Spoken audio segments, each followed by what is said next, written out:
Hello and welcome to the Last Word on Spurs.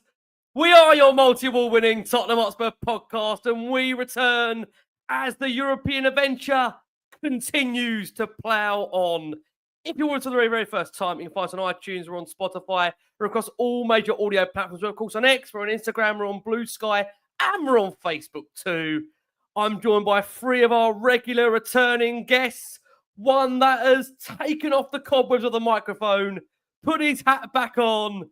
It means Richard Cracknell is back on the panel and is joined by the wonderful Marlon at the Spurs Kings and actor TJ Ramini, as he's just recovered, TJ, from loads of love on the back of a absolute trouncing of the board midweek. I think it was midweek. We go back a long way now with his show. But look, it's positive vibes. It's happy vibes to bring to you as Tottenham do advance in the round of 16, of course, of the Europa League, and set up a quarter-final against Eintracht Frankfurt. Let's take you through everything of the match, the facts, and the stats from that game as Spurs did advance against AZ Alkmaar.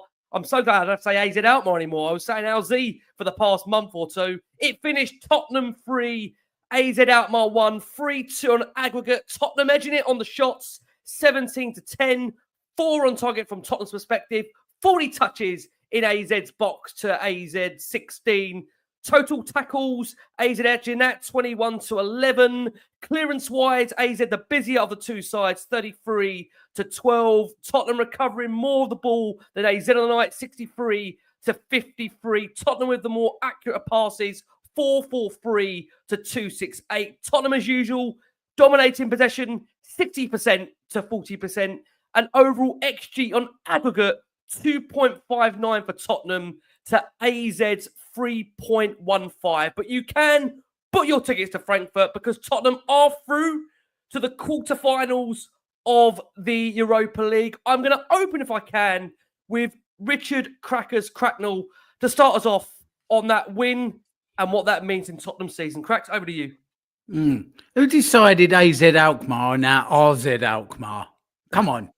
Come on, we've had a Brexit. Let's call it AZ Alkmaar, or we're going to upset Nigel Farage. It's AZ Alkmaar. AZ. Thank you. It's the last time I've got to say them. Cracks, take us away with them. There'll be people calling it paella next instead of paella. What's going on? World's gone mad. Rick, cup football, and we're through. And sometimes that's all that you want. Good evening, everybody. Nice to be back. I was wondering who was being sidelined longer, me or Jed Spence. But yeah, we've both trying to make a triumphant return here. It was one of them games tonight where we showed some character, didn't we? There was a bit of quality missing here and now.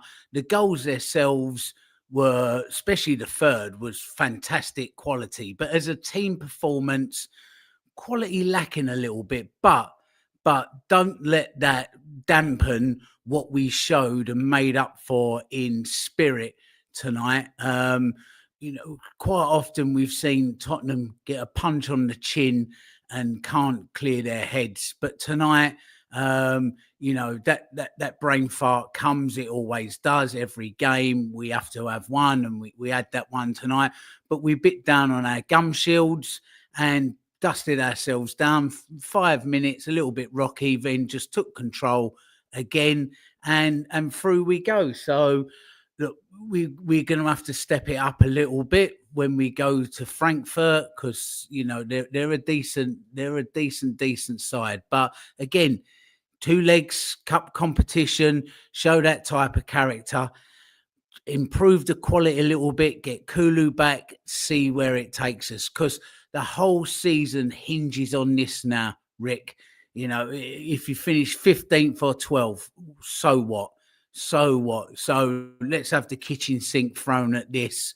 I think we've got Southampton the game before. We play them at home on the 10th, and then I think we've got Wolves away when we play before we play Frankfurt away on the 17th.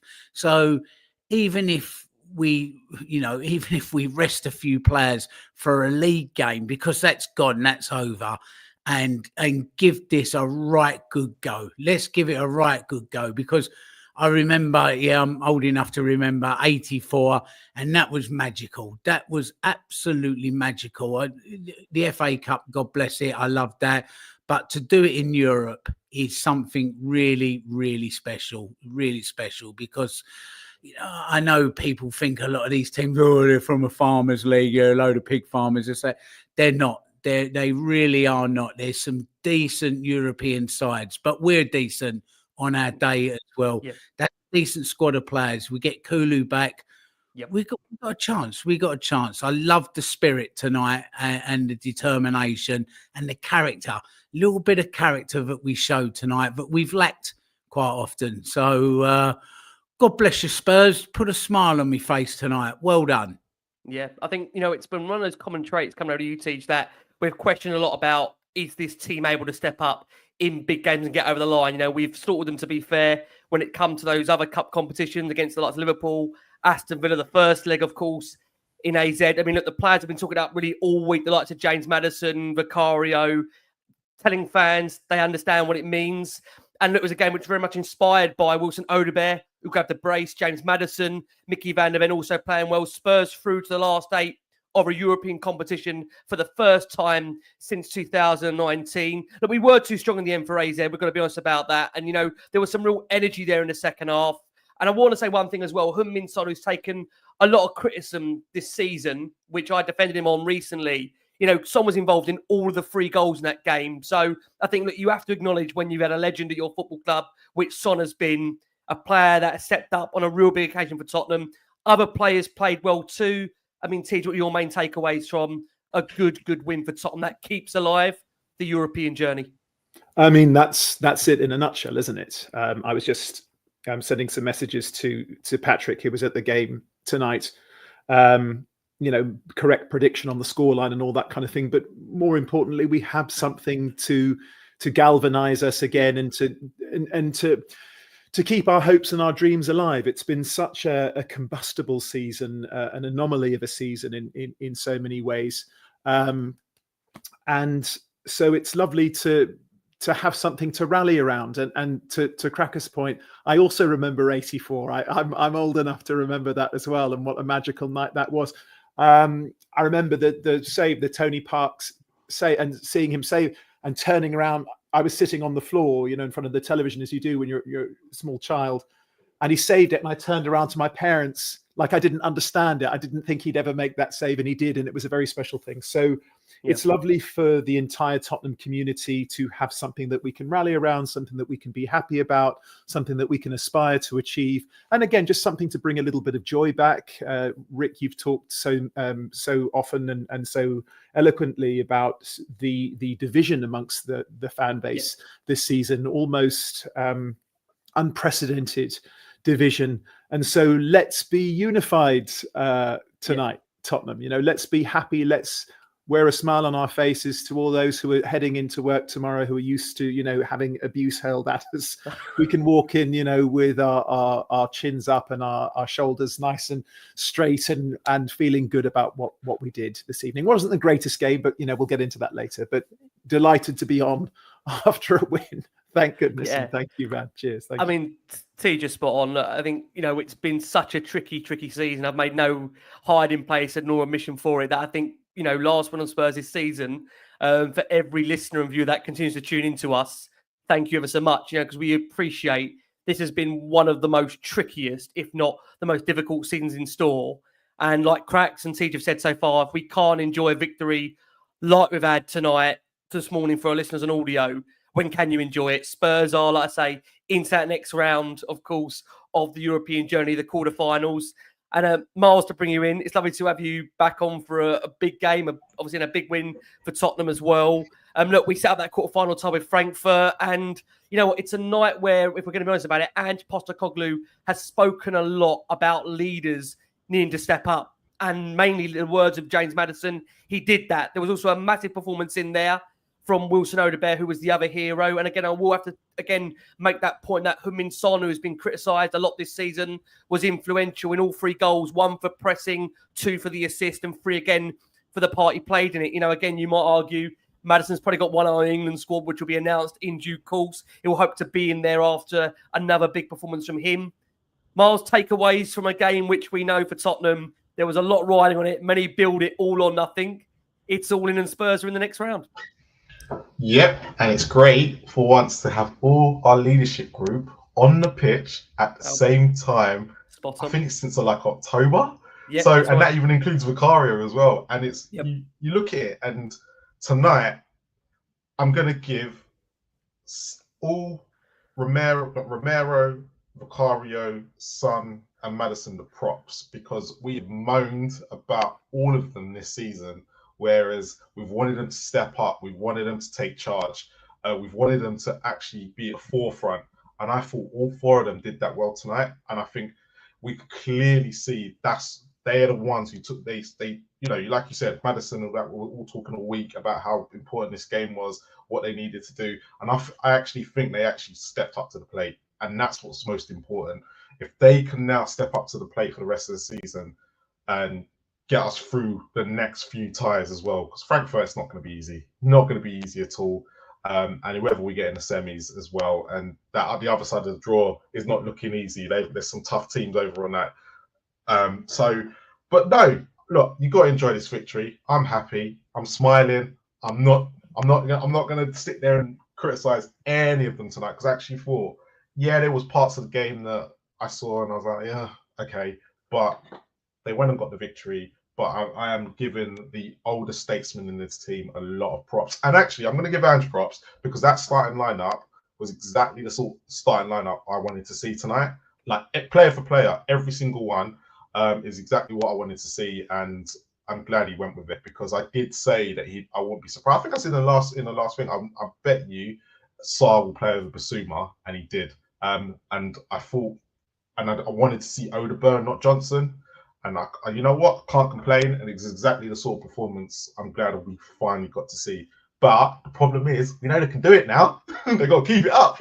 Yeah, I mean, the thing is, I mean, you can turn it on once, but you need to see it on a more consistent basis. I mean, Tisha, to come over to you, look, many will not underestimate how big a win that is for Ange Postecoglou. We've been honest with you about it. We know before the game, everything was really dominating around Ange's future and what it would have meant if Tottenham didn't go through. They have gone through. It's a massive win for him. And I don't know if anyone caught it, but at full time, he went round to pretty much every Tottenham player, grabbed them, hugged them. I mean, there was no underestimating how big this win was for him, thanks in part to those 2 goals from Wilson Odobert, who, look, to be fair, has missed a large chunk of the season. And that final goal, which we'll come into when we discuss the goals themselves, was superb and maybe a reminder of what Postecoglou's football can produce when it clicks. And we'll come on to his comments shortly, but he's been very much of the case that, we're now just seeing a glimpse of what's possible when you do have a full squad available to him. I know on the last show you said that for you, got to give him a chance when he's got his full squad available to him. Is that how you still feel on that basis? Yes, it is. Yeah, it is. And again, I'm not looking to be combative or to rile people or even, to gain allies or enemies.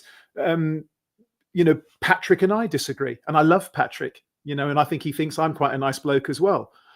It's just from my perspective, it's impossible to judge anybody who hasn't been given a full array of the talents that we have at our disposal. He hasn't been given that opportunity. So that's just my opinion. As far as his comments and everything to the press, I understand that it can be, it must be incredibly draining. And in all honesty, none of us could possibly even imagine what that would be like. I mean, it is terribly difficult to be constantly asked about your position, but again, he's not a young man. He's certainly old and wise enough to know better that you are going to be constantly scrutinized, especially in the Premier League. So I'm happy for him. I think, to Marlon's point, I think he took some chances tonight. So if we are going to be very quick to judge when we perceive he makes mistakes, we should also be willing to pay compliments, and give credit where it's due. It's just really happy for Odobert, man. I mean, goals aside, he just looks like an exciting player. I can't remember, a couple of episodes ago, I was saying that I'm really excited to see, him and Spence on the same side, whether that be on the left or on the right. That's a handful for anybody. There's just so much pace and so much sort of explosive energy. And I don't know how you guys feel, on the panel and the viewers and the listeners. It just seems that speed is it's just such a massive asset. It's kind of like the most important. How fast are you? I mean, I can kind of see the analytics and sport, perhaps kind of looking at sprinters. There's a young lad, Jamaican lad, fantastic sprinter. He either was a footballer or is now as a sprinter, or is a sprinter who's now going to become a footballer. And so I think that Usain Bolt, TJ. Sorry, brother. Usain Bolt. You might have heard of him. I mean, I know Usain wanted to be a player, but there's a young lad now, a Jamaican lad. I can't remember his name, but I just think that Odobert's pace and also just the belief in himself that he can beat a man. We've all been on this show so many times and talked about how we have wingers that can't and won't beat a man.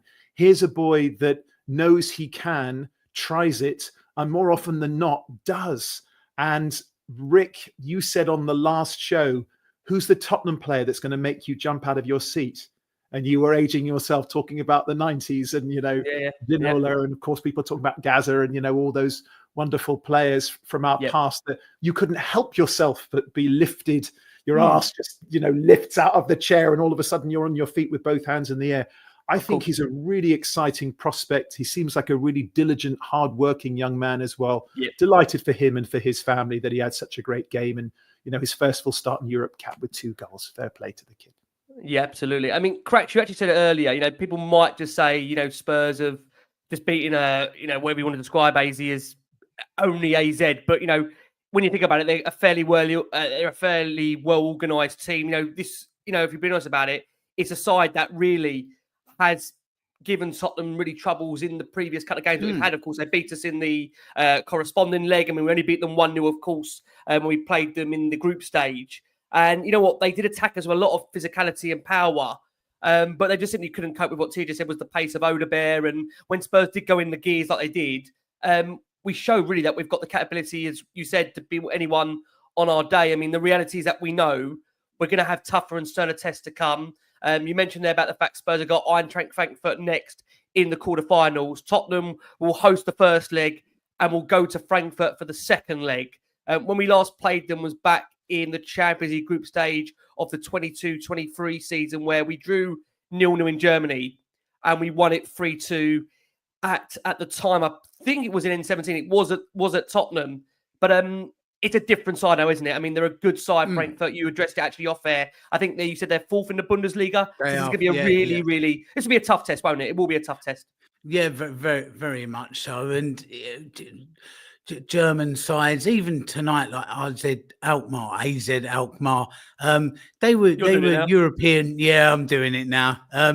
European youth champions about 2-3 years ago, and a lot of that team's come through into this side. So they've got some decent young players in that team. And Frankfurt, it's always difficult to go to Germany. The levels there, you're always going to come up against a decent, efficient, hard-working team. So, but I've said all along that if this Tottenham team clicks and gets things right and shows a bit of character, then we have got the chops to be able to do this, to be able to get through. And it's Bilbao worry me because it's the team, it's their home stadium that may play against them. I know there's still some decent sides left in this, so we've got to be on it. But it is doable. It is more than doable. And TJ's right. Ange Postecoglou. I'm never going to be head of his fan club or anything, but tonight he got it spot on. And like I've said all along, what I think of Ange and what anybody thinks of Ange really in the fan base is a bit for the birds. If the players are playing for him and he gets the results, he keeps his job.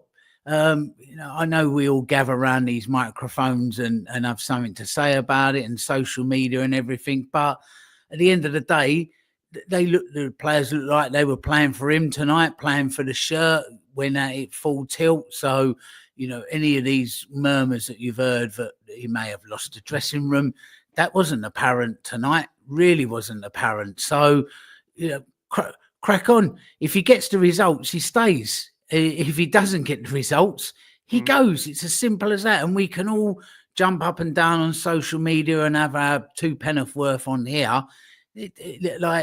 Of course we offer opinion, but it doesn't have any real influence unless it becomes hugely overwhelming amounts of people that start to turn. But you ain't been here for a month, Crack. You know what it's been like. but to kind of say, TJ did a face there for our listeners and audio. If you saw TJ's face, he's just relived the last month on here.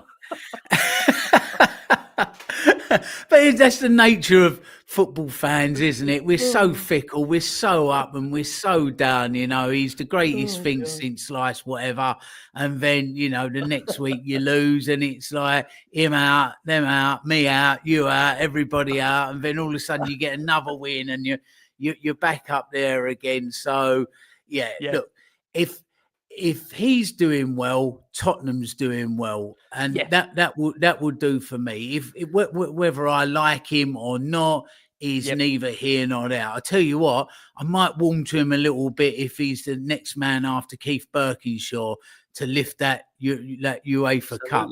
Let me tell you. Because I've had Keith Birkinshaw actually in my house here in Lanzarote when he come over on holiday. So if he wins it, he's more than welcome to come here as well. I might even get him a little tin of beer out the fridge. How about that? Come on, Ange. Bit of Anvenector, mate. It's all turning around on here. I mean, look, just to play a bit of devil advocate on that, if you don't mind. I mean, Miles, is it the fact that, the players also understand this is a massive, massive game for them as footballers, to have an opportunity to win a trophy? Do you think to some degree, and this is not me doing that down Ange at all, because I think, to agree with what Tej and Marlon and you guys have actually said all together, I think he got the lineup pretty much spot on. The players certainly in that game were playing for him.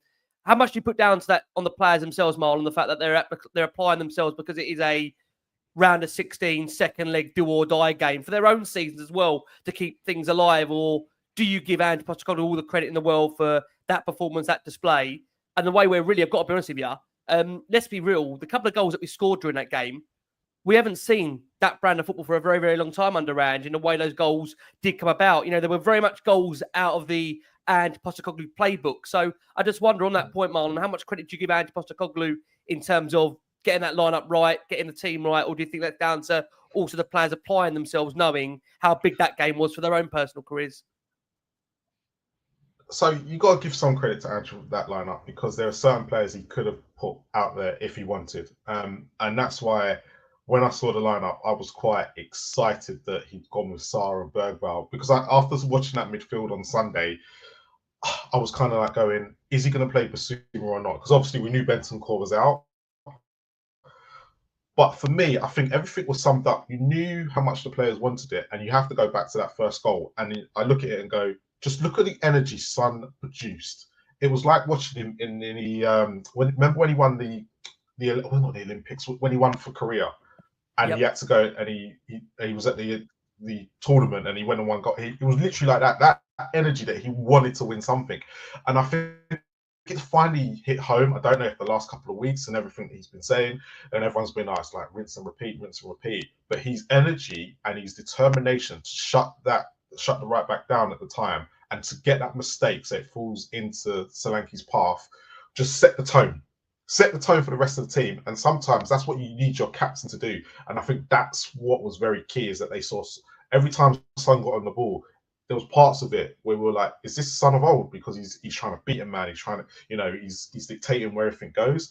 We just haven't seen that Son over the last month or so. And I think that was quite, when the players saw that, you started to see, as the game started to go on, you started to see the flow of energy. You started to see the players doing it. And you saw Maddison starting to get in the game and start dictating stuff, and that's key. So for me, Ange takes a bit of credit, but also the players could you could blatantly see tonight.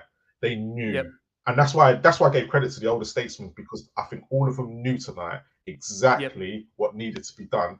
And as a collective, I'm not going to sit there and say, as a collective, and them just thought, hold on, we're doing this together.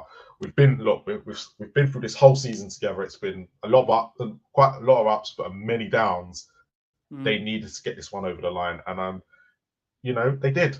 I really can't fault them tonight. Yeah, some of the play weren't great. I'm not going to sit there and say it was scintillating football, but the goals that they came from shutting them down, making sure they created mistakes. This is the stuff that, like you just said, we have not seen for weeks, absolutely weeks, and I'm all here for it. I'm all here for it, and like Cracker said, I'm not Ange's biggest fan. Yes, I'm not one who's screamed I want him out, but at the end of the day, if he can get this team over the line, mate, I'm going to be with that beer, with crackers, and telling Ange, come, you deserve it, mate. Because last time Spurs won the UEFA Cup, these two might have seen it, but I was in my mum's belly, so I want to see something. Come on, Spurs, let's do this. And can I just confirm, just record, I definitely wasn't here. Just to be very clear, I definitely wasn't around. Just to be very, very clear on that. Can I just say? Let's bring in Ange Postecoglou's thoughts on the back of that win, which does see Spurs advance to the quarterfinals of the Europa League. Ange was asked if he's delighted with the way the team approached the game. He said, yeah, look, I really like the way the boys addressed the challenge. It's not easy when you're 1-0 down before the game starts. You know you don't want to give the opposition any opportunity to gain a further advantage. I thought we started the game really, really well, really composed and controlled. We didn't create a lot, but at the same time, we just had them camped in their half and didn't really venture anywhere near our goal. We scored from a really good goal from a press, and our second half started brilliantly. It's exactly what I wanted the guys to do, and we got our goal, but then we gave them one. That puts the tie on an edge a little bit, but I thought our response to that was really, really good. We scored another good goal. Probably should have got another one or two to finish the game off. And we probably didn't handle the last 10 minutes very well. But at the same time, when I'm having to change the back line so much at such a critical time, it is going to disrupt us. And again, I thought at the big moments, the boys stood up really, really well. And I'm so pleased. They did a fantastic job to get us through. And also asked about the older players leading the way, but also how the younger players had a massive effect on the night. The nights of Wilson and Luke. He said, look, yeah, brilliant for us. Brilliant for the football club. I keep on saying we've got some really exciting talent here. Lucas is growing all the time as a player. People are now getting finally a glimpse of what Wilson Odobert is going to be like in a Tottenham shirt. And I'm so excited for Wilson and for his career at Tottenham. I just thought the group overall handled it really, really well. It was great to have Mickey and Romero back, and we just looked so solid at the back with them both. We'll come on to that because there were some interesting moments in that game with Mickey and Romero back there. And he said, look, it just made us look more solid as a team. So there was many, many positives. And was asked about the influence of Heung-Min Son, who I mentioned at the top of the show, was pivotal really in all the 3 goals Tottenham scored. He said, look, Sonny gives you everything every game. There's no doubt about that. He worked so hard for the team. He had a couple of moments where he was unlucky and could have been on the end of things, but it was a real collective effort, I thought. And I think for the first time, somebody said since October, actually Marlon said it at the start, we had our 4 leaders on the park in terms of that leadership group. Vicario, Romero, Maddison and Sonny. So much this year, we've relied on 1 or 2 of those, but to have all 4 of them on the pitch makes a massive, massive difference. And I thought they all led the team ever so well. And was asked about the fact around the case that the team looks a lot more like the Spurs that he became accustomed to in that first part of the season of last year. And he said, look, from my perspective, it's no coincidence. We're getting some of our key players back. And of course, we are going to look like ourselves. We've got guys who are getting decent recovery minutes now between games, and we can change the team a fair bit. Please don't forget Sonny and Maddison didn't start at the weekend. We can do things now that allow us to prepare the team properly. We did look more like ourselves because we've still got levels to go. But I still think players like Romero, Mickey, Wilson and Dom, these guys are still building their way up to match fitness and match sharpness. With a quarterfinal being 3.5 weeks away, there's an opportunity for us to get these guys up to speed for that game. And was also asked about the fact of being positive and encouraging about what the rest of the season can hold. And he said, look, I've always been positive and I've always been encouraged. My mood has not been dictated by the outside. It's dictated by internal things. I've never wavered from that fact. I think I've said consistently that we're at our best when we can compete with anybody. We get an opportunity now to build some players and hopefully we've still got some significant talent and they could be coming back all of that will be helpful for us reaching those levels that we need. And, you know, on that point, Tish, coming over to you, it's pretty much their fighting talk from Ange Postecoglou, and really, again, re-emphasising the fact that now he has got a squad that has got players coming back, key players coming back, giving that rest time in between. Of course, Decky as well, potentially could be back for that quarter-final. Do we see some light at what looked like a very, very dark tunnel a week and a half ago, Tish? Do you feel a little bit renewed? Yeah, of course we do. Yeah, I mean, it's not an illusion, is it? And you know, players coming back. Again, look, so much of life is subjective, right? People are going to look at things and perceive them differently. And again, I've never been one to begrudge somebody having a differing opinion to me. We're all free to think and express whatever we want. Hopefully we do it respectfully. If we don't, okay, fair enough. But to me, I'm looking at somebody who has choices now. And again, we talked about this before, Rick, not just on the pitch or on the bench, but at training. You know, imagine your staff coming in and you say, okay, listen, man, I want to work on this. They go, well, we can't do that, boss, because we don't have the players. Oh, okay. Can we work on this? No, we can't do that either because we don't have those players. And so I'm just happy that he's been given the options. And also for us fan base, I think it gives us an opportunity to evaluate with a little bit more intelligence. And so I'm happy for him, happy for the players. To Marlon's point, I thought that was, Marlon opened by saying that as well. And I thought that was really insightful to say, listen, we had our 4 leaders on the pitch for the first time in a very long time. And that was a massive point, well made. And it did make a difference tonight. I think also, obviously, Mickey van der Ven is a very special player, right? He's a very special player, not just his speed and his guile. He's got that sort of long, flexible kind of gait. You know, he runs a bit like Sarr, you know, kind of has that really sort of those long strides. And there were a couple of opportunities where we were being pressured when we were playing it out the back. And he has the ability, not just technically, but also the fact that he's left-footed. And so he kind of can carry the ball out with his left foot, and an attacking player is going to be stretching with his right foot. So Mickey's body, his right arm and his body is kind of in the way, and it just buys you another couple of yards and he can just breeze past them. So that also makes a massive difference. And when the front players feel like we can press, but I don't really think it's going to work, well, then they're not going to press with the same intensity or the same aggression or the same speed or the same belief. So we just look far more balanced tonight. We just, to Cracker's point, just look like a better football team, didn't we? Yeah. You know, he said we're not a bad team, and we're really not. And so I think this light at the end of the proverbial tunnel is not just how we perform tonight, but the fact that returning players who've returned recently are now going to have returned a month ago, 6 weeks ago, by the time that these crunch games kind of come up. And so they'd be a bit more settled. Hopefully Kulu will be back. I think Bergval's fine. He just looked exhausted. And by the way, what a player he is. My goodness me. Yeah. So dare we credit Ange Postecoglou and his training staff for developing this play? I'm not going to say yes or no, but it's not a coincidence necessarily that this young man has absolutely flourished. Yeah. And so I'm delighted for him. I'm sure he'll have his whole section about him later, because in my opinion, he was man of the match tonight, even though Odobert scored 2. Bergval was the man for me tonight.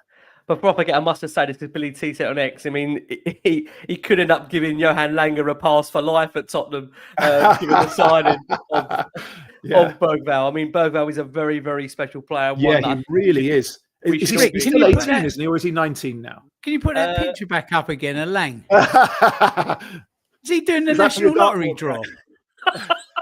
He's got the bingo balls behind him. Is that Lancelot and set of balls number 6? Is he actually Alan Dedicoat, the man that does the lottery draw? I bet he's been retired 20 years. I've been out of the country a long time. We just load him back to Mecca and bring him back, Mecca and Gala, and just bring him back round. Mecca and Gala and bring him back round. He's just a part-time recruitment staff anyway. You start calling him Foxy Bingo. Well, you know, with Daniel Levy's money that he's so tight with, the reality is he's not going to get paid a huge amount, so he's got to go out to Gala and Mecca and bring him back. You need to ask you, Cracks, if I can, just stick with you, James Maddison. Ange Postecoglou's been talking about James Maddison. Look, that England squad is very, very close to being announced. Obviously, there's a lot of speculation to whether James Maddison will be in that England squad. And said on Maddison, I think was really, really good. I think all those four leaders really felt like it's their time now. It's been really tough for them all. And look, the whole club in particular, we know how much these players have wanted to play through injury barriers. I thought Maddison, when we needed the quality, he was there and made all good decisions for us. He worked hard for the team, which was so important. I think from my perspective now, it allows us to have this solid core of players, our best players that are available, get into fitness, but we also have the ability to put people on who could also impact games, which was most important. I mean, it's quite interesting on Maddison because he did like a feature special with Bridgie during the week in which he indicated that, look, he's happy to have the pressure put on him rather than on Archie and Lucas and to put the pressure on Maddison. Like, I've been critical of Maddison from the point that when we've had adversity cracks, I've not seen Maddison really step up and be able to really turn a game. You could argue that's probably one of the first times in his Tottenham career where we've needed Maddison to step up in a really, really big game, and he's done it. Is James Maddison the man you can see being that pivotal figurehead that we need in those crunch moments that he's going to get us over the line? Or do you see more of what you saw in that game, Cracks, to have that belief? Well, yeah, he's got to start doing that tonight at places like Anfield away or like a St James's Park away or versus an Arsenal, isn't he? So you've got to start seeing that as well in the Premier League. But when he ticks, we tick. So he offers us something which is beneficial to us. With regards to England, well, that's a tough one because there's a fantastic squad of players now in England, and I'm not sure he's quite at that level, but he's good for us and where we are at the moment. But you know, he's got to do that week in, week out. When he does do it, fantastic. But like you say, Rick, when he doesn't, then it's 10 men, isn't it? It really is 10 men. If someone pockets him, he seems to get a bit frustrated and he'll go missing. So, yeah, he's got to start getting older games by the scruff of the neck. Even when he's having a tough time, he's got to really, really dig in there. So, but, you know, tonight, brilliant, absolutely fantastic. He worked well in that midfield, and he was getting some good service as well to be able to do that and finding some pockets of space. So he was brilliant. But you know, when he said he wanted to take the pressure off of some of the younger players, I don't think he needs to, Rick. I think these young players that we've got in that side now are absolutely eating this up. They are eating it up. They really are. Bergvall, okay, you know, there was the mistake this evening that he was involved in, but like I said earlier on, bit down on the gum shield and went again. And you can't kill 18, 19-year-olds for making these mistakes, because it was one small mistake in a fantastic performance in what's been a fantastic season for him. And you can see why Barcelona and a few other clubs was in for him, because at 19 doing that, what you're going to be doing when you're 25, 26 and you're fully developed. And that goes for a few of those players. I mean, Archie Gray was out this season. Wow, just wow, to play out of position and do what he's done. Odobert looks a prospect. Mikey Moore looks a prospect. There's some unbelievable young talent coming through that team now. And if they get shaped and find character from some of the adversities that they've had this season when it's been tough going, that stands them in real good stead, you know, another 3-4 years down the line. So I don't think Maddison really needs to protect them that much, to be honest. They'll look after themselves. Yeah, no, I do agree on that. I mean, look, just coming on to Wilson there, and Pascal has been speaking about Wilson in his presser, and he said on Odobert and the performance that he had, and I think arguably it's been his best performance in a Spurs shirt, couple of goals. He said, look, super pleased for him. He's worked awfully hard. I'd be surprised if I have to explain why I selected him if you didn't see that.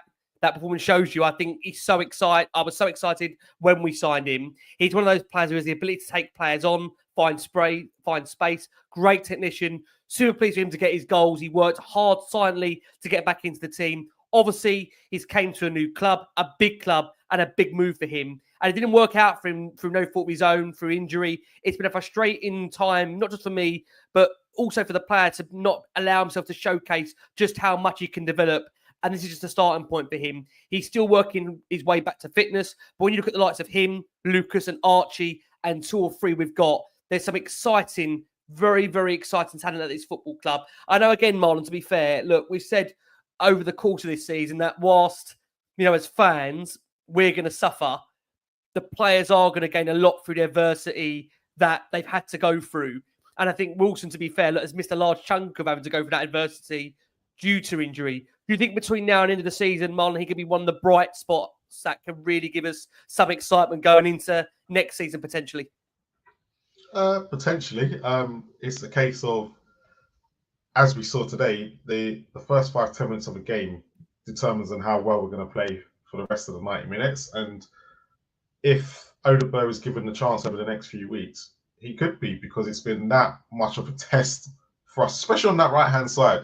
We've had to watch Brennan Johnson have hit and misses. We've had to watch other players go in there, Kulu go in there, and no one's really cemented that position down. And I think I've said this before, it's the one position where we always seem to always have to rely on Brennan Johnson for, because he's the only person who's actually gone out and actually scored. He hasn't put in the greatest performances, but he scores in that position. But tonight with Odobert, we actually saw someone who can dribble, someone who can, threaten that left back, who can go at him, who can then try and put balls in the box, can be in the right position at the right time as well. We just saw something different.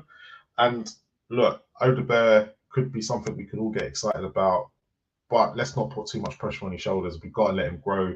It's been a tough start to his Spurs career, because he's got injured within the first couple of games and we haven't seen him till now.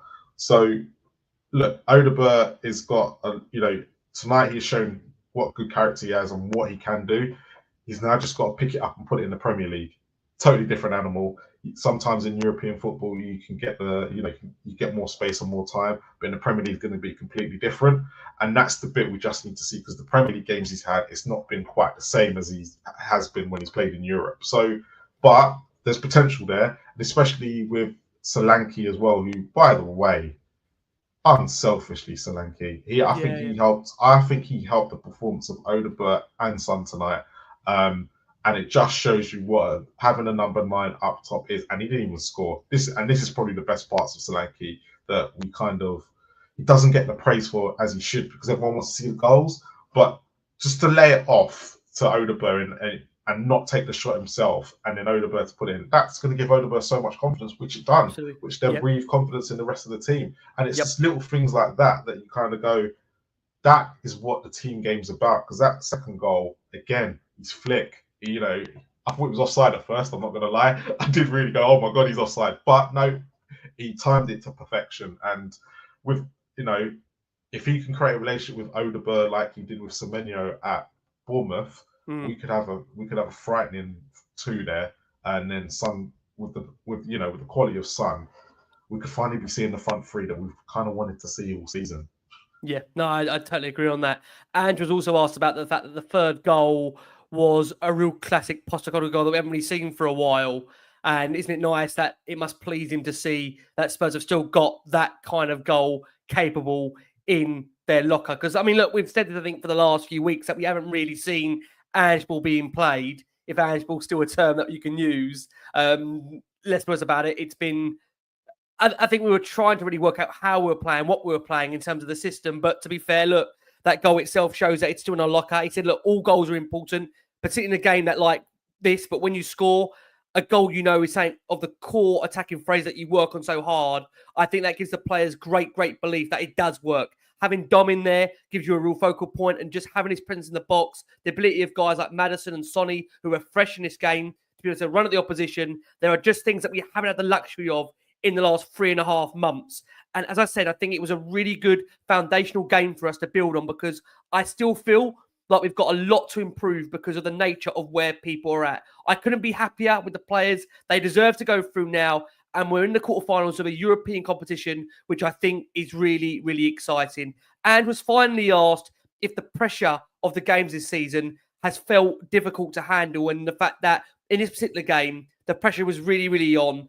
And is it a step for the team now to come through, especially with what is ahead? And said, look, I think the way we've handled it in this game was important. As much as you try and block out the outside noise, and it doesn't bother me, I'm sure the players and the whole club are well aware of how big a night this was. When you are already 1-0 down, and you can get really anxious about it, but I never felt that. Up until we sort of gave them the goal back, I thought the lads handled it really, really well. They were in control. They looked strong. They looked dominant, aggressive, and looked fresh in the front third.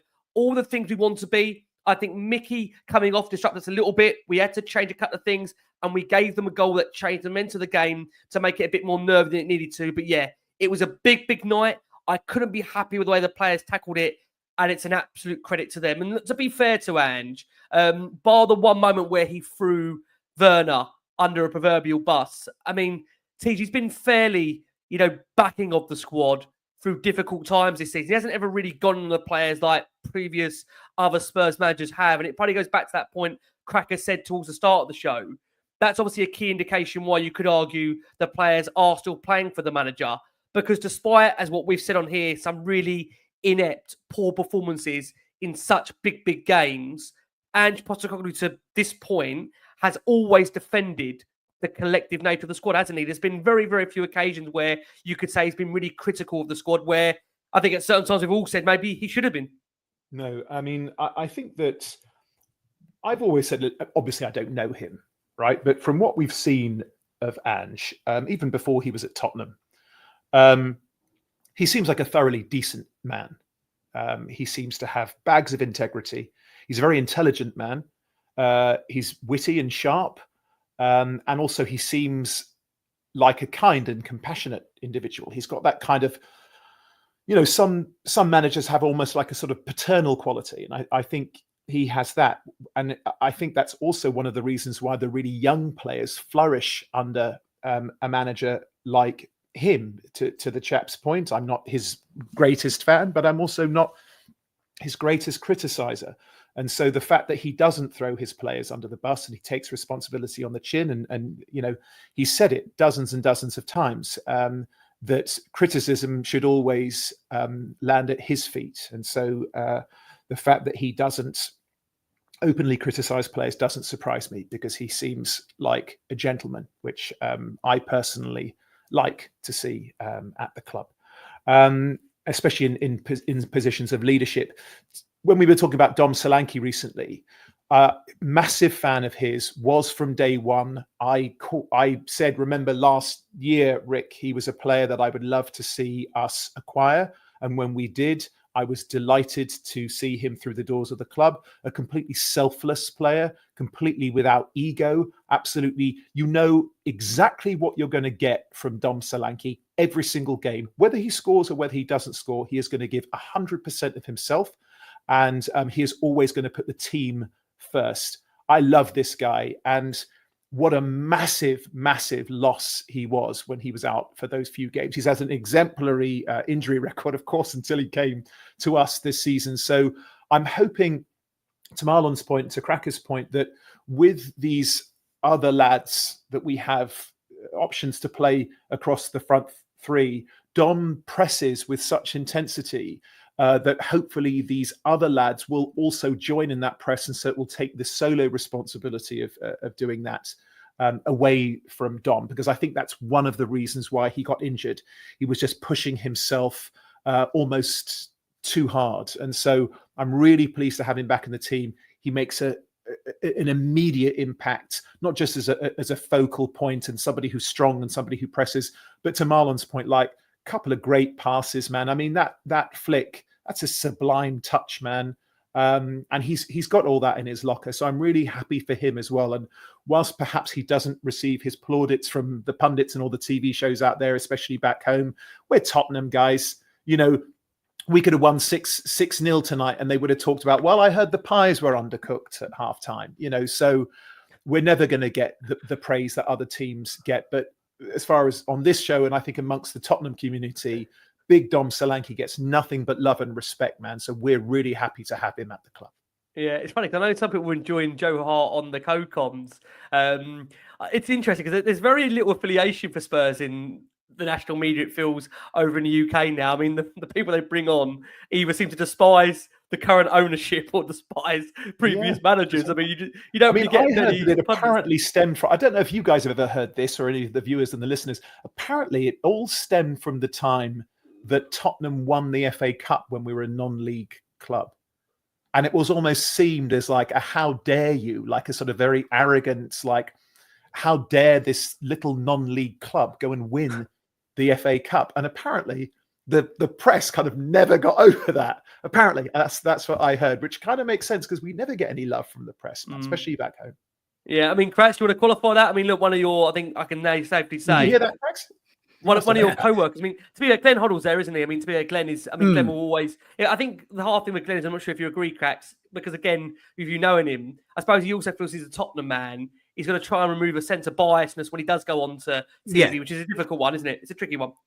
Yeah, I often see Glenn hates Tottenham, and he always speaks so negatively and never talks them up. Glenn just does his job as a pundit and calls it as it is. But I work with Glenn quite regular, and somebody actually asked him on a night once, would you go back and manage at Spurs if they called, if we lost a manager or something and come in as caretaker? And he said, I would walk across broken glass barefooted to go and help Tottenham out. They are his club. He is proper Tottenham. He always has been, right from when he was a kid. He is a Tottenham man through and through. The people go, oh yeah, but he went and managed Chelsea. I mean, look, man's got to eat. Do you know what I mean? That's his job. Yeah. He works in football. If you're, an airy-arse plumber from Bradford and you support Tottenham, and somebody phones you up and says, I want a new bathroom fitted and I've got $5,000 like to spend, and you get there and they've got a few Arsenal posters up, what are you going to do? Turn around and go, mate, I ain't doing your bathroom. No, you're an Arsenal fan. No, you can do it. It's not happening. It's not happening. It's the same in football. You have to go and do these things. I do some nights now and then with like Ray Parlour or John Barnes or other clubs. Exactly. But this, you have to separate what you do for a living to like who you support. And it's just I never quite got that. But he's a proper Tottenham man. I think most of the thing from the press is a lot of them back in the day were all West Ham. All West Ham. Sky Sports, when I used to do Fan Zone, all West Ham. Fleet Street, all West Ham. And you know how bitter and twisted they are about us. I mean, they get their knickers in a right old twist about Tottenham, don't they, West Ham? I think that's where a lot of that comes from with them. And do you know what? Nothing sells papers or gets you clicks like a Tottenham in crisis or a Man U in crisis. You only have to listen to Talk Sport every day. It's Tottenham, Arsenal, Man U, Tottenham, Arsenal, Man U, bit of Liverpool, bit of City, Newcastle now and then. But you're right. Tottenham has been dominant, hasn't it? Tottenham this season. They absolutely sells. They've had a heyday with Tottenham this season, Cracks, haven't they? Had an absolute heyday with us this season.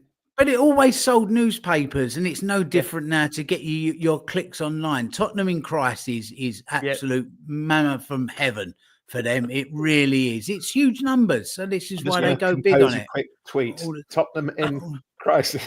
Let's see how that gets on. Tottenham in crisis. Oh look, I've just gained another 60,000 followers. Thanks, Cracks. But then you ask an Arsenal fan or a Man U fan, they'll tell you that the press hate them. It's a perception thing as well. It's like, oh, you're always unkind to us. You're always digging us out. So it's just, it's par for the course. Yeah, Ray Parlour for the course. Love that. Listen, let's give you a little bit of a stat that has maybe gone under the radar for those that may have missed it in that fixture for Tottenham. Tottenham are the first side in major European history that were to field at 5 players under the age of 21 and score a goal in the same season. Lancashire, Ajayi, Moore, Scarlett, Odobert. Again, it kind of puts out the fact again of just how many players Spurs have given an opportunity to under the age of 21. And, again, I think listen, on many occasions I've bemoaned the fact that I look at our squad that we've assembled and there's a number of talented youngsters in there. I've said on a number of occasions, a lot of the guys have said here that we do need to the side that we've got to be sprinkled with some experience. But as I think we've all said really throughout all the episodes of Last Word on Spurs, especially this season, there'll be a lot of these young players that will benefit from the season they've had, which will hopefully give them a real kickstart into next season. But that still shouldn't get away from the fact that for any squad, I think, to be successful, it does need a few of the experienced older heads to steer that team accordingly. And I think that'll be an area in the summer that Tottenham will have to look at, because whilst there's a real exciting crop of youngsters in there, I think at the same time, look, you have to also acknowledge the fact that we are going to need, I think, some senior pros to lead the way. And it would be fantastic if we get to the end of the season and this group have won the Europa League. That's fantastic, because you've got some winners in there. But I don't think you can disregard the importance of having some real, genuine leaders that have been there, done it, and won it. And look, maybe this group will do that. But look, it's great to obviously have that telling stat out there, which again influences really just how good a lot of those youngsters have been throughout the season. We are going to squeeze in our next break of the show for our listeners and audio. Thanks ever so much for listening, watching where you are around the world. We've got nearly over 10,000 of you that are watching the show live. Thank you as always for the support for the show. Look, we're always bowled over because we're nearly approaching midnight here. And we're just going to quickly run through the game itself. So I'm joined by a returnee who's dusted off the cobwebs. Richard Cracknell is your man in the hot seat. I will tell you this from now, just so I'm not completely throwing crackers in the deep end. I am due to go away, I say on a holiday, but it's with 2 kids and I'm in Cyprus for a week. No holiday Rick. No holiday when you got kids that age. That's going to come to your way end of April-ish. So Crackers will be at the wheel if Tottenham are steering ourselves to a semi-final in the Europa League. So Crackers will be your man if Spurs do get to a semi-final of the Europa League. That will steer you accordingly. And I think whatever happens, we'll try and all get to Bilbao and get out there and do the pod from there if we can get there. And we'll make sure I'd love to go to Spain, Rick. I'd love to go. That's the only journey Crackers has got. You can just walk there, probably, rather than... And it cost me about a £5, in return fares. I get 75% off of fares with Ryanair to go to the mainland for being a Spanish resident. Come on. It's all working. It's £5 each way. It's all in Crackers' favour. I might even give an O'Leary 30 quid for one of his ham and cheese toasties with that sort of saving, couldn't I? Them 6 quid tins of beer on the plane. On that basis, we've got to make it. Look, so there you go. I'm also joined by the wonderful actor CJ Ramini and Marlon, the Spurs Kings, that are making up your panel. Let's fly through the lineup Spurs did field against AZ Alkmaar on a night where Spurs have progressed to the quarterfinals of the Europa League and have set themselves up a 2-legged affair against, of course, Eintracht Frankfurt, which will be an entertaining game for sure. Tottenham's team and how they lined this one up. Look, as Marlon said, it was the first time since October that Ange Pochettino was able to start the 4 members of Tottenham's leadership group, Heung-Min Son, James Maddison, Romero and Guillermo Vicario. Spurs are without Kevin Danso, who, when we last spoke to you, was a player of availability, but not anymore. Kevin Danso joining the injury list. It looks like a hamstring strain as things stand. There was no real time frame put on Kevin Danso's return, although Ange Pochettino said he was confident that he should be back after the international break. And that's the same also with Richarlison. But I think we've been saying with Richarlison, he's been due back for God knows how long. So that's another situation itself. And Ben Davies is also now back in first team training. For Tottenham, there were 4 changes made to the side. Mickey van der Ven, Christian Romero starting together for the first time since that Chelsea defeat back in December. We also had Pedro Porro and Jed Spence completing Tottenham's back 4. Rodrigo Bentancur, of course, for those that weren't aware, of course, was suspended from the first leg, which is why he was unavailable. So that midfield trio we had for Tottenham was Lucas Bergvall, who was complemented by James Maddison, who was also joined by Pat Matasar in the 3. Up front, Tottenham's front 3 was Heung-Min Son in the Tottenham lineup, back in the side, along with Dominic Solanke leading Tottenham's charge, and the brace of Wilson Odobert in the Tottenham team who got himself a couple of goals, and you could argue is probably his best performance in a Tottenham shirt to date. So that Tottenham team read Vicario, Porro, Romero, Van der Ven, Spence, Saar, Bergvall, Maddison, Odobert, Solanke, Son, with a bench of Austin, Whiteman, Udogie, Davis, Gray, Basuma, Johnson, Tillmore, Scarlett, and Postecoglou before the game urged the fans to create an atmosphere that will be conducive for the players to play. And I think the Spurs fans really got behind their team, despite what we've already said. It's been a difficult season. Early on, I can see Cracks is wetting himself there. He did ask for that. Yep. I mean, despite 17 defeats and our home record being our home record, he asked for that conducive atmosphere to play in. Wilson Odobert sprinting through the middle very, very on, an exceptional dribble, past a couple of AZ players, which really maybe set the tone. And again, emphasise it's just a shame that we haven't seen that Wilson Odobert for a lot of the season due to injury. There was one moment where I've got to ask the guys this very quickly. I know we've got a lot to cover. Christian Romero, who had an interesting little battle with former Tottenham player Troy Parrott. Parrott went down following a challenge from Spence, and then Romero decided to scream in his face, and then Van der Ven pushed Makuma over at the corner. Cracks, have we missed our Argentinian centre-back? I mean, Romero's one of those characters where really he takes no prisoners if you're with Tottenham. If you haven't been with Tottenham in the past, it's an interesting one, right? This is every Friday and Saturday with South American players. It's, I'm sure some of you are aware, but where I am in the Canary Islands, there's a huge South American contingent of residents, Colombians and mainly, but all sorts. So, you know, my lad plays for his local team, and there's a South American influence in that. This is every Friday and Saturday from about 8 years old. They'll be screaming in each other's faces, and you know, it's just all or nothing. That's just Romero. You just have to manage it. You're never going to tame it. You will never ever tame it. That's how he plays.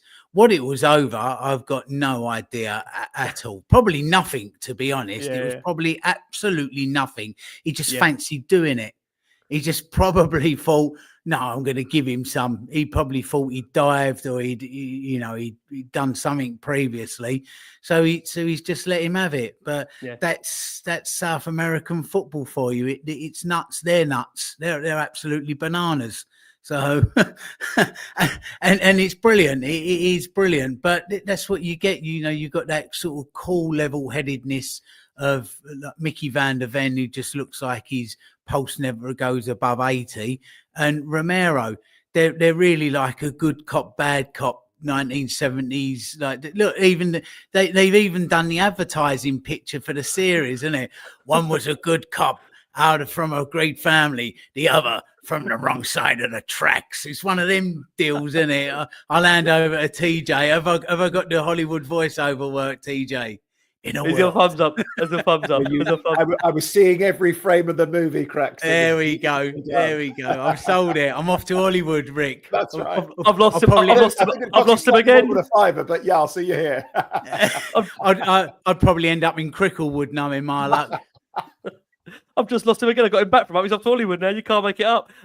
Wilson Odobert put Tottenham in front. Lovely move from Spurs, to be fair. And as Marlon come over to you, Miles, you said it all started from the press, really. And what a time for Odobert to score his first Spurs goal. It was a real first chance of the game. Sonny closing down a pass, goes to Solanke, rolled it over to Odobert, crashed it home. Excellent start for Postecoglou's side. And it was that great pressing, like we said, from Son that deflected pass into Solanke, who showed great calmness to tee up the young Frenchman and fire a goal past the goalkeeper. His first for Tottenham. It keeps up Tottenham's record. Spurs have now scored in their last 30 Europa League home games, and it meant Spurs were level on aggregate. And it just felt, Miles, in the nature of the game, the first goal was going to make a massive difference here, because what would happen if we went 2-0 down on aggregate. It was really important, Miles. I'm sure you agree. We got the first goal early, right? And the way it came about, as you said, is a pure Postecoglou, that pressing nature that he's been asking for. No, it is. And what was so important as well is, I know I'm going to give Solanke praise again, but he shut that avenue down so he couldn't go back to the goalkeeper. And Son then saw what Solanke was doing and went, I'm going after this guy.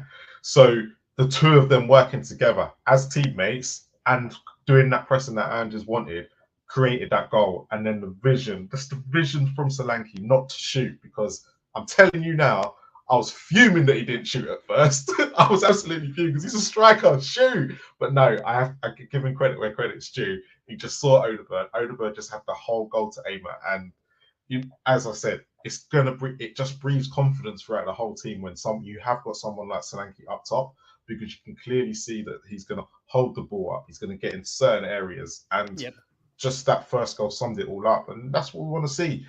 I know we've been complaining for weeks, and maybe now Solanke is back, we might start seeing a turn of performances because of how important he is. Just pivotal, just being up top. But I just want to quickly go on Romero as well. Yeah, the one thing we haven't spoke about tonight, and we haven't spoken about for the last few games since Romero's come back, is Porro, and that is how important Romero is to this team, because Porro, we haven't spoke about him defending. We haven't spoke about him going forward. Porro was able to get through tonight. And I know whoever talks about the second goal will talk about Porro in that, but that shows you how important Romero is to this team, and how sometimes when he's making a mistake, but what he's actually bringing to the rest of the team just makes it tick as well. Romero is just as important as Van Ven for me. Yeah, really important point there, and one that we shouldn't forget. I mean, you said that Miles himself there. It just does show when having just a player back and how much they do offer that coverage or cover for a player that I think we know with Porro. That's it to me earlier. When you look back at that goal at the weekend, where was our right back? But I think the problem is that what Romero does give you is a sense of protection that maybe, again, with no disrespect to Archie Gray, bless him, he's a young lad. Archie's not as experienced as a centre back. He's done like a great job in there. Don't get me wrong, but obviously Romero's reading of the game to know where to be and where to play is a massive filter in that. So look, in terms of that first half, Spurs, of course, took the lead, and there were just really few and far between after that. I mean, the thing about the first half was really the fact that there was a real positive energy to the way Tottenham played. They were really aggressive, and it was a game in which, obviously, Ange Postecoglou said beforehand, Tottenham can't afford to be passive. So it was good they led with that aggression. There was a shot from Son that the keeper did gather. So going into half-time, Tottenham were the more dominant side. They led by, obviously, Odobert's timely first goal for the football club. And it was a much improved display from Tottenham in that first half. Second half came around, and, I mean, we had that one moment, literally, as we go into the second half, where nearly absolute calamity moment for Vicario, who tried to turn on the ball in his own box, under pressure from Coop Miners, nearly got tackled and had to quickly kick the ball out of play. Now, it's interesting because we had a similar situation to this actually in the game at the weekend, didn't you? TJ, you're also nodding your head there. And look, I think there's no doubt about it. Vicario is an excellent shot stopper for Tottenham, but with his feet, I think there is a little bit of a concern there that maybe he feels he's got more time than what he needs. I mean, what I will say, TJ, if you agree, I think having Vicario at the back there is definitely, I think, given confidence to the back four.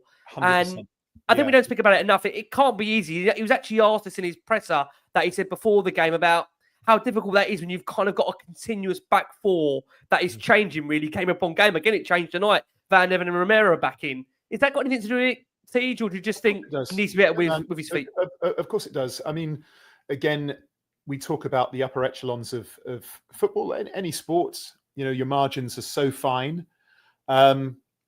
So much of this sport is mental, especially when in defensive positions. Like if you're in an attacking position and you make a mistake, let's say you think, let me try a left step over right here. You get it wrong. You get tackled.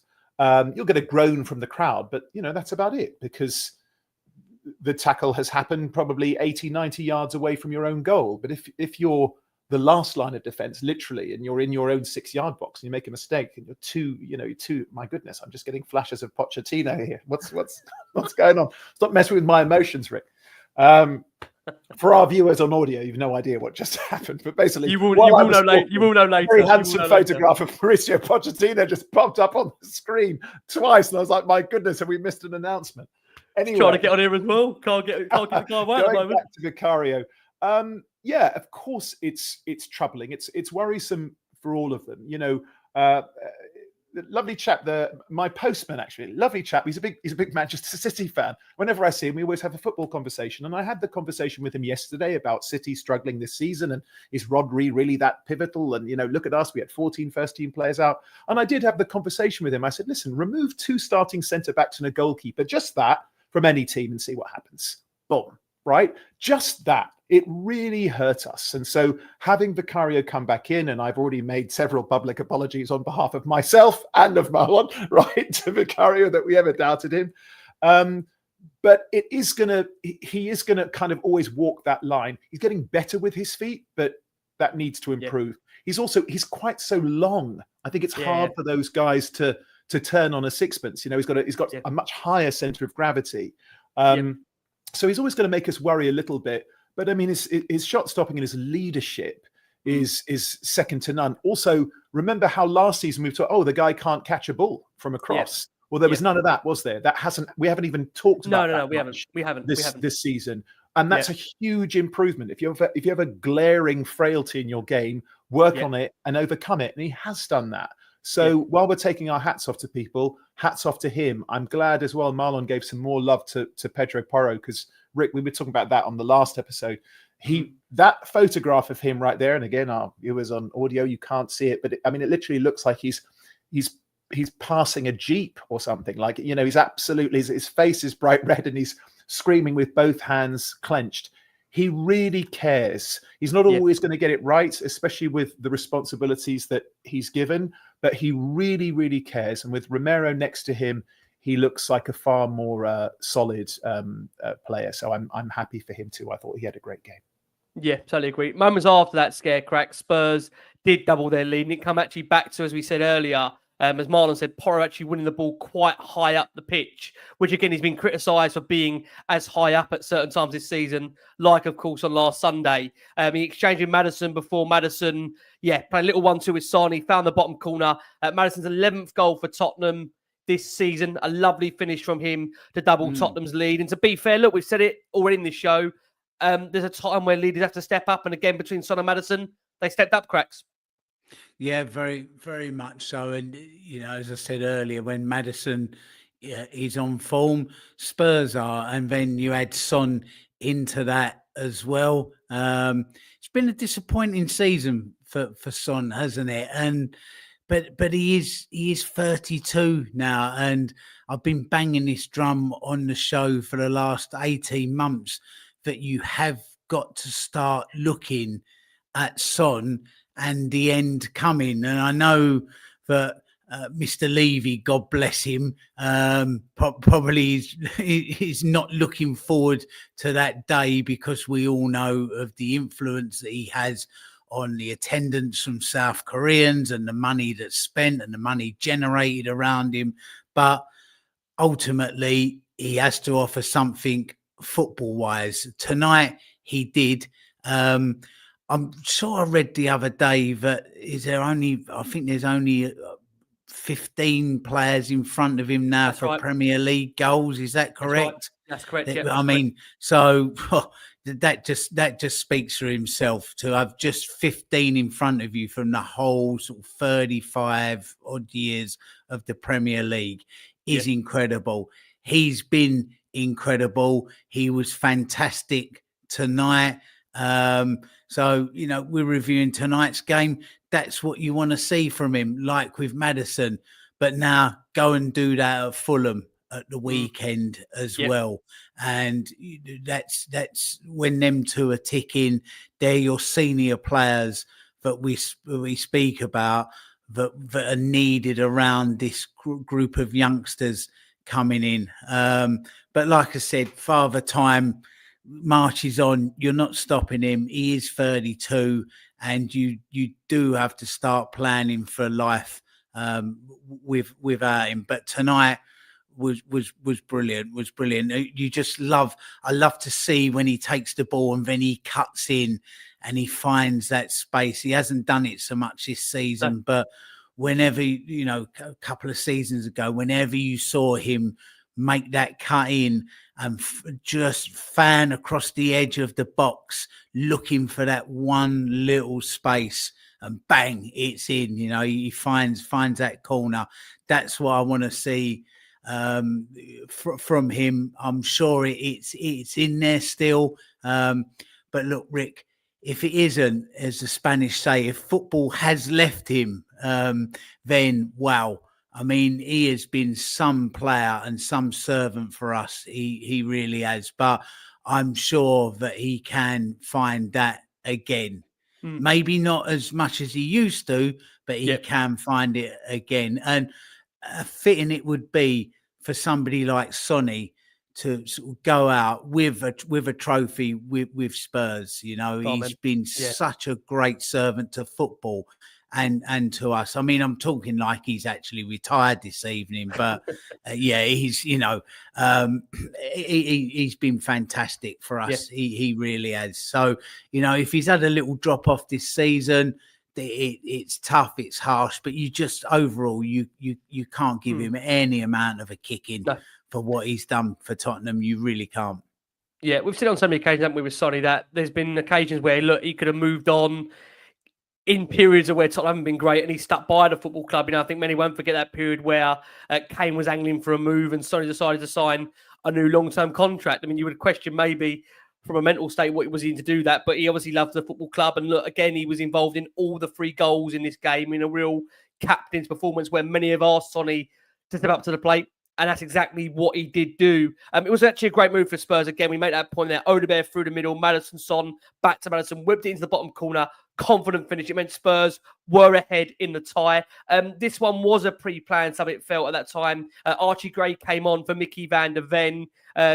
He walked off Mickey, just to be very, very clear, giving everybody a nod that he was okay. He sat down on the bench. And just the nature of Mickey coming off, Spurs then concede less than 2 minutes after Mickey van der Ven leaves the football pitch. And you could argue and say it's classic Tottenham. When many would say it's a classic Tottenham goal to concede, it was a really, really poor goal Tottenham conceded. An awful defensive mistake from Spurs as Coop Miners levels the tie on aggregate. Odobert intercepted a loose ball, but Bergval's pass hit the Frenchman, fell for Coop Miners, who had a free shot on goal from inside the box and lashed it past Vicario.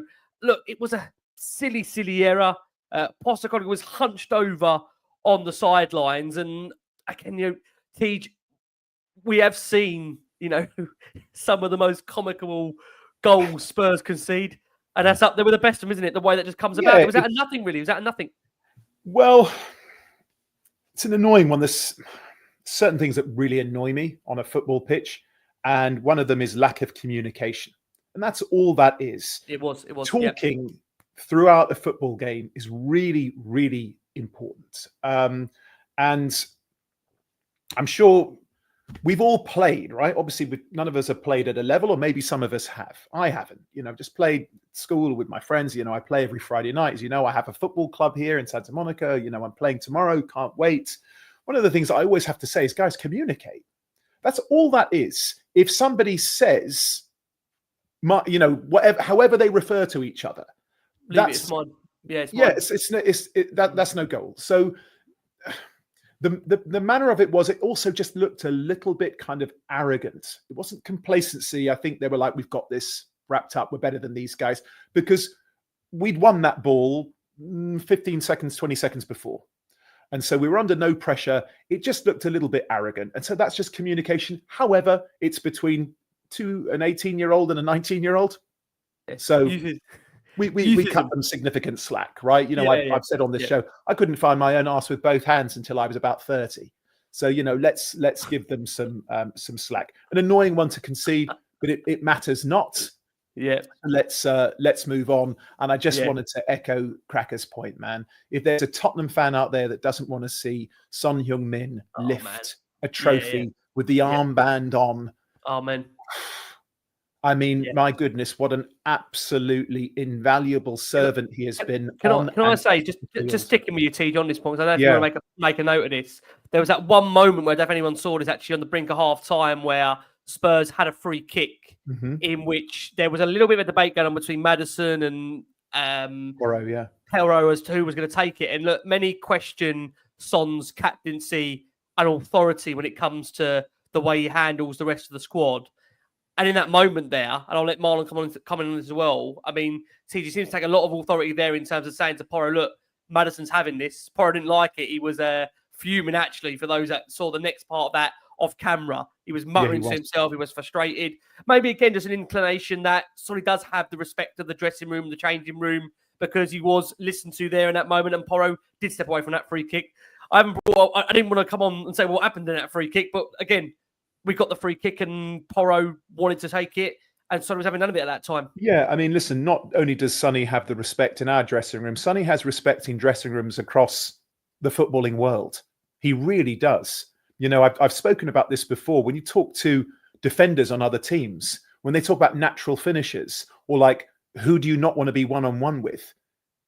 Sonny is always in that conversation, always. And so those who you can question whether he's coming to the end of his career or whether he is as effective as he was a couple of seasons ago, Father Time is going to catch up with all of us. But to question his commitment or his ability, I actually said to you on the last show, Rick, we don't even give airtime to people like that. He's somebody that we should be absolutely on our knees praising, that he stayed at the club for this long in an era where loyalty seems too few and far between. This is a lovely, decent, committed, loyal captain, and I'm delighted that he's ours. Love him forever. Yeah, I mean, just to come on to that point, you know, Miles, I'll let you come and interact on that as well, and also talk about the third goal of the game. That gave us some breathing space, and there was many questioning, is Ange ball really back? Because it was a lovely move from Tottenham, to be fair. A game where obviously was put to bed by Odobert, but the move really was a lovely moment where Spurs play the ball out superbly through Romero, Vicari and Gray before Maddison rolls it to his marker. Son and Spence combine to set up Odobert at the back post for a classic Ange ball goal. And I think in that move, pretty much every player touched the ball in that build-up, bar Bergvall and Sarr. It was a lovely, lovely move from Tottenham. And again, highlights really Sonny's involvement. He was involved in all the 3 goals, Miles. Yeah, I don't want to bring it up, but this is why I shouldn't have left Solanke out of the European squad. Because just to see that play on that left-hand side between Sonny and Solanke, not Solanke and Spence, sorry. Spence.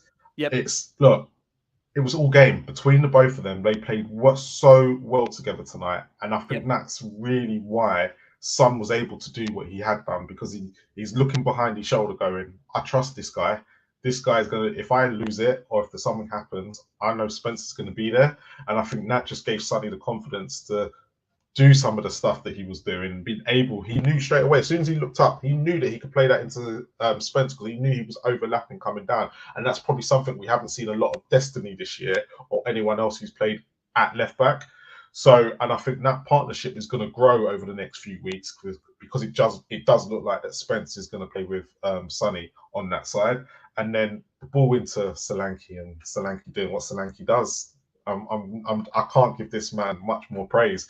I know a lot of people have been asking questions, but I really love Solanke as a forward. I think he does more than just pressing. I think his touch, his movement, and everything else just helps the team, which Odobert then is on the end of.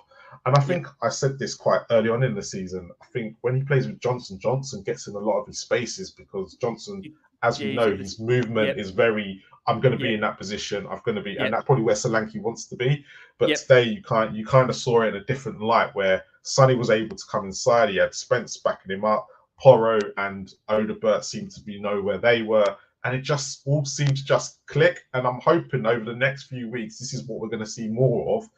But it's one of them. I don't know which Tottenham's going to turn up. But Mr. Fantastic Captain today, I've got to give him praise for, you know, as you said, that free kick. I think he's basically gone to Porro, calm down, we'll get more. This is just Maddison's territory. Let him have it. You know, on to the next. This is a team game, not an individual game. And that's exactly why, look, it's a 1-0. That's exactly why we came out in that second half, and it became a team performance. And that's what's so key now, because we need every single one of this 11, and every single man in this squad. If we are going to make any roads in this Europa League, we need every single one of them. But please, Ange, stop putting Archie Gray at centre back. I'm done. Okay, well, I'm not going to get any more into it. I just don't want. I don't see why. If Ben Davies is fit, why is Archie Gray coming on at centre back? Because as soon as he brought Ben Davies on and put Archie Gray there, it was fine. Him and Basuma was okay. So I don't, that's goal that we conceded. I know I've got an agenda against Archie Gray. I'm not going to hide it, but that. But I think just to be clear, I think just to clarify, your agenda is not Archie Gray's a bad player. Your agenda is that Archie Gray shouldn't be playing as a centre back. Yeah, and that's my thing, because that goal where everyone's going to look at what's his name, Odobert and Bergvall, but Archie Gray has lost his man to begin with. I think it was Troy Parrott, and the guys laid it over the top.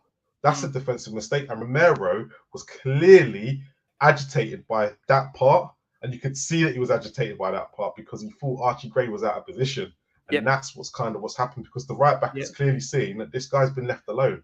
It's not, it's but not. do we get to a point, Mars, where we think, again, I don't want to take us too off pieces, just very quickly to let you answer this question.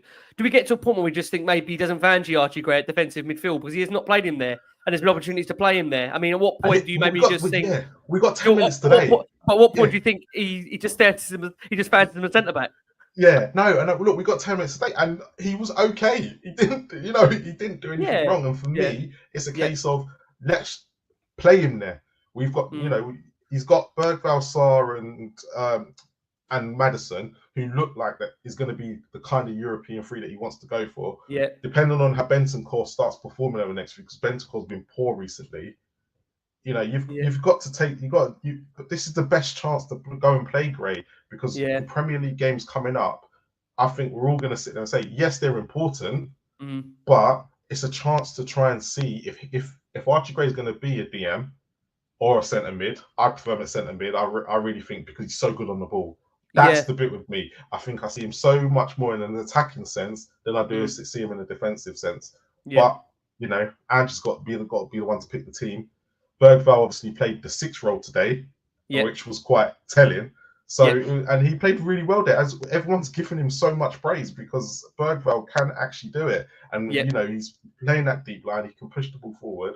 But we saw, let's just see what happens. But I just think it's intriguing. I think it's intriguing. Everyone is calling out for Gray to be playing in his rightful position, but yet so far under Andrew's tenure, he's shown no willingness to play in there. So at what point do you then start to question, well, whether is he a defensive midfielder because he's not really given him the chance to? At some point you've got to think maybe he's viewing him as a centre back because he keeps playing him as a centre back. Whether that's again what people like or what they don't like. I think what confused me is when Ben Davies came on, and I'm going, well, why are you bringing on Ben Davies with 10 minutes to go when he clearly he could have come on to begin with, and Archie Gray could have came on as in the middle with Basuma, and that's the bit where I'm going, okay, this especially in an important game. And that goal could have been avoided. I think there was so much about that goal that could have been avoided before it even got to that part. I thought what was more telling, Mars, is that Archie Gray did not make the lineup. And many were arguing maybe he should have been playing the game as a defensive mid. But look, it's a conversation that could go on and on. We'll see where it takes us. Look, Johnson and Basuma replaced Odobert and Maddison, we touched upon. They both got standing ovations. Vicario made a great save to deny Parrott very, very late on in that game. Really good save from Vicario. And then that was followed up by Basuma, who has been out of the lineup in recent weeks, producing a really big block to deny De Wit's follow-up effort. It's quite telling because, again, Basuma hasn't really been there any of the lineups. He came on and produced a big block in the game. Lucas Bergvall seemed to be suffering with a bit of cramp, as we touched upon, but he came off for Ben Davies. I mean, as you've said about Lucas Bergvall, just a phenomenal performance from Bergvall, one that really took that number 6 role with such discipline. He was unfortunate really to play his part, as we said, in the AZ goal. But he won so many balls for Spurs in the midfield. He came off, let's say, with those couple of minutes to go. And bar that mistake, I think we said it was an absolute flawless performance from Lucas Bergvall in a game which saw Spurs run out 3-1 winners and advancing, of course, to the next round of the Europa League quarterfinals, where they've got that tie lined up against Eintracht Frankfurt. As we mentioned, like I say, Spurs, it's a big game for them. And obviously, we'll bring you news on that and more when it comes. I do want to close on what many might see as a sensitive subject. And we'll maybe ask why we're bringing this up on a night where Tottenham won 3-1. Wouldn't be Tottenham, would there? Wouldn't be Tottenham. We had a little bit of a ploy beforehand where about an hour before the team news broke, there was an exclusive coming out from TalkSport that Mauricio Pochettino once again has reiterated that he wants a return to Tottenham Hotspur. And again, just to put it into context, Mauricio's contract does run with the US at the moment. And what we understand is that to break that contract would be very, very, very complex for Tottenham. And, I've said this on numerous occasions. I can't see a way in which Mauricio, if I get his name out, Mauricio Pochettino will break that contract before taking Argentina Argentina, US. I'm doing good here. You can tell it's late. Taking the US to the World Cup. It'll be a different manager by the time I finish this conversation. But Pochettino said again in reiterating he wants to return to Tottenham. He said, look, to be honest, the day I left the club, I always thought that one day I would come back. I was thinking before the US national team, I was thinking to come back. Since I left, I was thinking I would love to come back to Tottenham. I felt the moment that I left, I had unfinished business, and that is why it is a dream. For sure, it's a club that is always going to be special for me, and I would like to one day have the possibility again to finish in a different way. Cracks, what are we hearing in these comments now? Are they premeditated? You've got a big grin on your face. We always hear stuff behind the scenes that, Ozzy's been working on him. He still loves the football club. You always kind of get these little Instagram posts that go out where Spurs are in a crisis. If you remember, we had some little posts go out just after Spurs went out of the FA Cup to Villa. In that week, we also lost to Liverpool. What are we taking from this? Is there anything we need to take from this? Are we looking at this seriously at the moment? Well, look, he's contracted to the US national team. We currently have a manager in position. He's got asked a question and he's answered it honestly. One day I'd like to come back. So he hasn't said, yeah, I think you lot should sack Ange immediately and put me back in. He's honestly answered a question. Look, Spurs are so much in his heart and he lives in a lot of ours as well. We had some incredible memories under him. There was also some real times where it was really flat with him as well. But then I think he'd seen that the board had given up on him and sort of hadn't bought the players and, really just sort of kicked him square in the bollocks after the Champions League final by not building on that. And it all just fell apart. It's got to happen at some stage, isn't it? Maybe not with these owners here at the moment. But for those of you of an age that remember the show Just Good Friends with Paul Nichols, was it? I can't remember. Paul Nicholas, and that sort of that almost relationship, and Ross and Rachel from Friends, and the coffee adverts from back in the 1980s. I'm showing me age now, when they nearly kissed. Look, at some stage, Poch and Tottenham are going to rip each other's clothes off in a hotel room somewhere, aren't they? And they're just going to make the beast with two backs. It's all going to happen again. I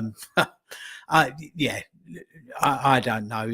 They say never go back and this and that, but you do feel like there is some unfinished business there, isn't there? I mean, I always quite loved that even when he was Chelsea manager, there was Instagram posts with him and he'd have like a pair of Spurs shorts on, or he'd be cooking at one of his Argentinian barbecues and it still had like the Spurs badge that was still just top shit house in Poch. Well done. But I mean, he's got asked a question, hasn't he? I don't know. One day maybe, but like I said earlier, I'm no great fan of Ange, but he's currently our manager. So to start talking about bringing Poch in and Ange out is really disrespectful on air. But I'll be in the WhatsApp group later going, get rid of him, get him back, get him sacked and get him back now. But not on air, Rick. Are we still live? Oh dear. We're still live. But that's one day, let's see. One day cracks, but not next. I don't know. I don't know. I just, do you know what? Not under these owners. No. Okay. Once they've done the off, I'd rather see them gone more than anything. So maybe that there you go. The Qataris come in, Ange wins the cup, and that that does what that does with the Ange tenure, and then maybe. Just maybe, but I'll be walking over broken glass. Never mind Hoddle to be back for that first game when he's back in charge. That's I'll be flying back in for that. That's for sure.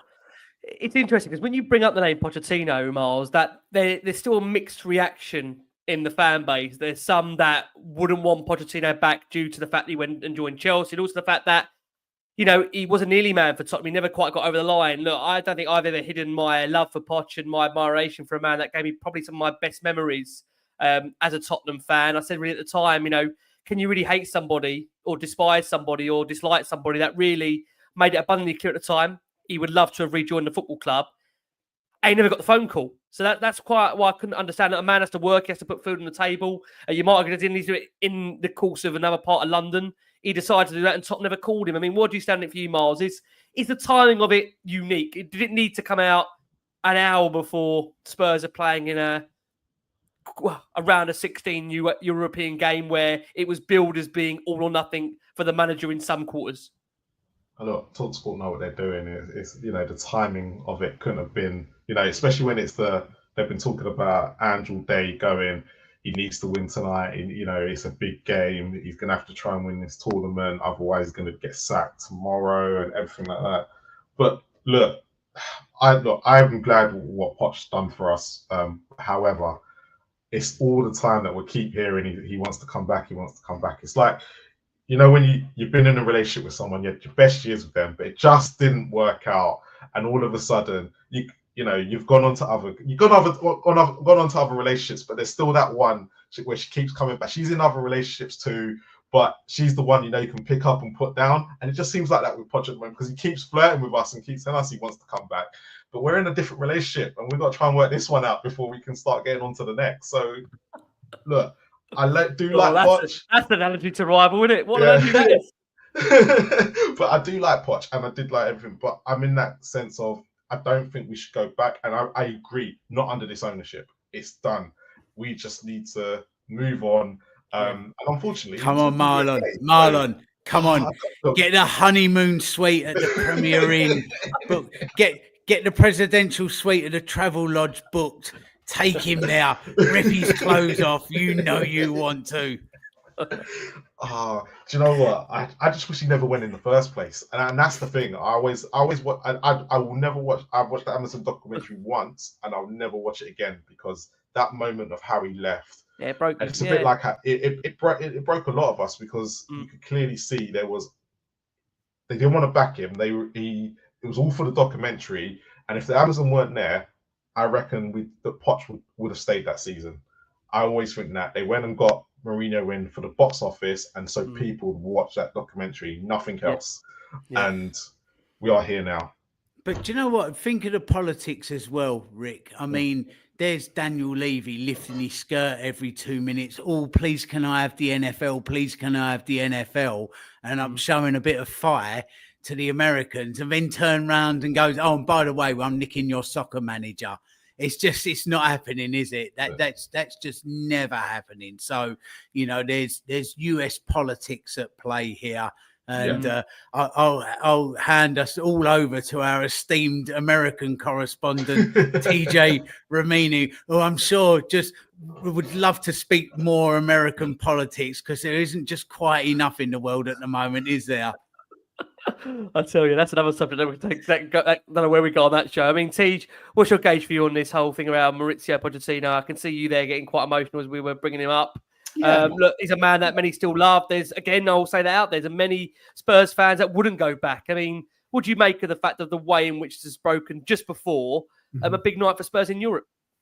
I mean, listen, my feelings for Poch run deep. Just like they do on the rest of the panel, and like you said, Rick, we had some magical nights under Poch. I remember doing the show actually when we were talking about Poch, and for me, he cared too much. He was too emotionally invested in the club. Like he really, really loves Tottenham, and I think he was too emotionally involved and just a bit too young at the time, not just as a person, but also as a manager. And so I think that's why he made a few of the mistakes that he made. Would I like to see him back at the club? Absolutely, but not under the current owners. The level of disrespect, the level of contempt was egregious and disgraceful and so dishonourable. Even when I was talking about Ange and how, in my opinion, he feels like a gentleman, and that is important to me. It's important in the way that I conduct myself. It's important to me in the friends that I choose to spend time with. To be a man of your word and a man of honor, even if those are outdated concepts, there's still things that really mean a great deal to me. And so the way that he was treated, I thought was disgusting, actually sickening. So not under the current ownership. And like Crack said, one day, that's a long way away, right? That's a long way away. And right now, I will support the current manager that we have, support the current squad that we have, and wish them all the very best, especially on a night that we've just won a big European game that we had to win. So that's all I'm going to say about that. Delighted with the win, delighted to be back on the show. Lovely to see you, Crackers. It's been a while, mate. Marlon, always a pleasure, brother. Ricky, thank you so much. To all the viewers and the listeners, thank you. Lovely to see you all. T, thank you so much. And again, I'll say that. Miles, thank you so much. Cracks, thank you.